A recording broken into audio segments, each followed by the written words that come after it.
श्री राम समर्थ. श्रोते हो, आपण ऐकत आहात श्री गोंदवलेकर महाराज यांचे प्रवचन. हेतू शुद्ध ठेवावा.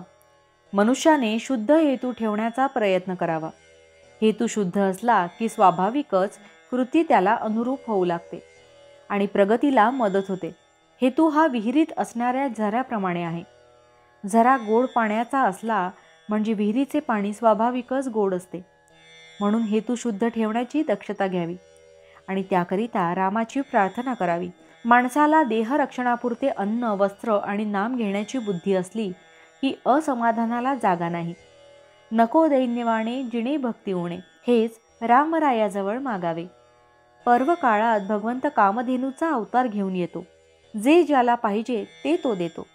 पर्व काळात सज्जन तसेच दुर्जनही आपली कामे करून घेतात. जारण मारण ही देखील पर्व काळात शीघ्र साध्य होतात. आपण मात्र भगवंताचे कसे व्हावे हे पाहावे. शुभेच्छा धरावी, भावना जागृत करावी. काहीही कर, पण भगवंता तुझा विसर पडू देऊ नकोस, असे भगवंताजवळ मागावे. आजवर कळत न कळत जे पाप झाले असेल ते नाहीसे कर, पुढे पुन्हा नाही करणार, असे म्हणावे.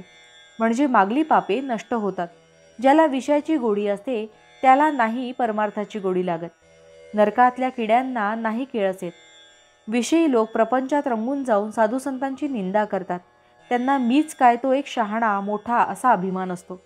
पण त्यांच्यापेक्षा लक्षावधी शहाणे आणि श्रीमंत जगात आहेत, हे ते जाणत नाहीत. ते खालच्या लोकांकडे पाहतात आणि त्यांच्याहून मी श्रेष्ठ आहे असे म्हणतात. माझे चुकते आहे एवढे कळले तरी चालेल. विषयी लोकांना मला कुठे दुःख आहे असे वाटते. पण दारूप्रमाणे विषयाची धुंदी उतरली म्हणजे पश्चाताप होतो. देव आहे असे खऱ्या अर्थाने वाटणारे जगामध्ये थोडेच असतात. सद्विचार, सत्शास्त्र आणि सद्बुद्धी ही प्रत्येक माणसाला याच जन्मात भगवंताकडे नेण्यासाठी आहेत. प्रपंचाचा अनुभव कष्टमय आहे, पण भगवंताचा अनुभव आनंदमय आहे. तापाने आजारी असलेल्या माणसाला आपल्याला घाम यावा असे वाटत असते, पण नुसत्या वाटण्याने काही तो येत नाही. त्यासाठी डॉक्टरचे औषध घ्यावे लागते. तसे ज्याला भगवंताचे प्रेम यावे असे वाटते त्याने नाम घेणे हेच एक औषध घ्यावे. भगवंताचे प्रेम एकदा चिकटले की त्याच्या आड दुसरे काही येत नाही. खाणीतल्या दगडामध्ये जसे सोने असते तसा आपल्यामध्ये परमात्मा आहे. दगडातली माती अनेक चाळण्यांनी आणि यंत्रांनी काढून टाकतात आणि नंतर सोने हाती लागते. त्याचप्रमाणे अनेक वासना नष्ट झाल्यानंतर परमात्मा आपल्या हाती लागतो. आपण मीपणाने मेल्यानंतर शेवटी परमात्मा प्रकट होतो. भावार्थ: शुद्ध असावे आचरण, तसेच असावे अंतःकरण.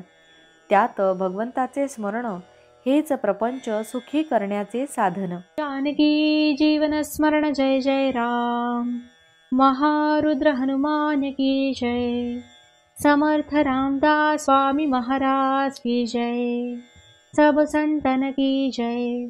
श्री अनंत कोटि ब्रह्मांड नायक राजाधिराज सच्चिदानंद सद्गुरु श्री ब्रह्म चैतन्य महाराज की जय. जय जय रघुवीर समर्थ. आता आपण 13 वेळा नामस्मरण करूया. श्रीराम जय राम जय जय राम. श्रीराम जय राम जय जय राम. श्रीराम जय राम जय जय राम. श्रीराम जय राम जय जय राम. श्रीराम जय राम जय जय राम. श्रीराम जय राम जय जय राम. श्रीराम जय राम जय जय राम. श्रीराम जय राम जय जय राम. श्रीराम जय राम जय जय राम. श्रीराम जय राम जय जय राम. श्रीराम जय राम जय जय राम. श्रीराम जय राम जय जय राम. श्रीराम जय राम जय जय राम. जय श्रीराम.